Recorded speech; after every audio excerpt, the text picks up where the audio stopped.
बिउतियो यातायात प्राधिकरण अब एउटै रुट प्लान र कन्ट्र्याक्ट मोडेलमा चल्नेछ उपत्यकाको यातायात।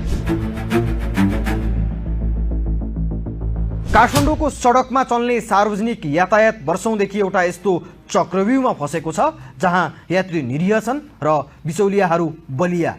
धुलो धुवा र ओभरलोडको शास्ति खेपिरहेका उपत्यकावासीका लागि एउटा यस्तो समाचार आएको छ जसले यातायात क्षेत्रको पुरानो र जर्जर सिन्डिकेट साम्राज्यलाई जरैदेखि हल्लाउने निश्चित छ। खारेजीको अन्तिम सूचीमा पुगिसकेको शहरी क्षेत्र सार्वजनिक यातायात व्यवस्थापन प्राधिकरणलाई सरकारले केवल भ्युत्याएको मात्रै छैन, यसलाई एउटा यस्तो शक्तिशाली अस्त्रका रूपमा पुनः परिभाषित गरेको छ जसले अबको केही वर्षमा काठमाडौँको सडकको रङ र ढङ्ग दुवै बदल्ने सामर्थ्य राख्नेछ। 2079 सालमा जन्मिएको यो प्राधिकरण जन्मिनासाथ आइसियुमा पुगेको थियो।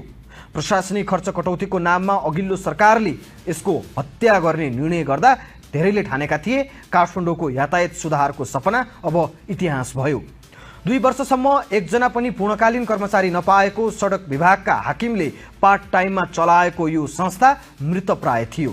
तर वर्तमान सरकार र काठमाडौँका सरोकारवालाहरूले एउटा यस्तो महसुस गरे कि यदि काठमाडौँको ट्राफिक जाम र यातायातको व्यथिति हल गर्ने हो भने एउटा कमान्डर संस्था चाहिन्छ। यही निष्कर्षका साथ शहरी क्षेत्र सार्वजनिक यातायात व्यवस्थापन प्राधिकरण पहिलो संशोधन विधेयक 2083 ल्याइएको छ। यो विधेयक मात्र होइन, यो यातायात क्षेत्रका व्यथिति विरुद्धको एउटा घोषणापत्र पनि हो। यसअघि यो संस्थाको नाममा संघीय राजधानी भन्ने अस्पष्ट शब्द थियो, तर अब यसको नाम सिधै काठमाडौँ उपत्यका सार्वजनिक यातायात प्राधिकरण राखिएको छ।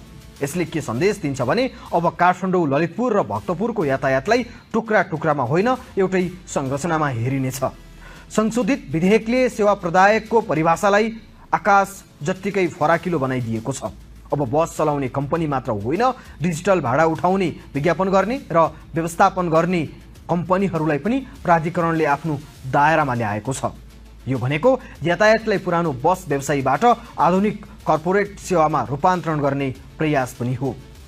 अहिलेसम्म कुन रुटमा कति गाडी चल्ने, कुन रुट आकर्षक र कुन रुट ओझेलमा पर्ने, यो सबै बिचौलिया र सीमित समितिको हातमा थियो। तर नयाँ विधेयकले प्राधिकरणलाई सुपर पावर दिएको छ। अब प्राधिकरणले आफै रुट निर्धारण गर्ने, इजाजत दिने र चित्त नबुझे खारेजी गरिदिनेछ। अब कुन समयमा कति पटक सवारी चल्नुपर्छ भन्ने कुराको वैज्ञानिक निर्धारण प्राधिकरणले गर्नेछ। कसैले रुट कब्जा गरेर बस्ने दिन अब सकिएका छन्।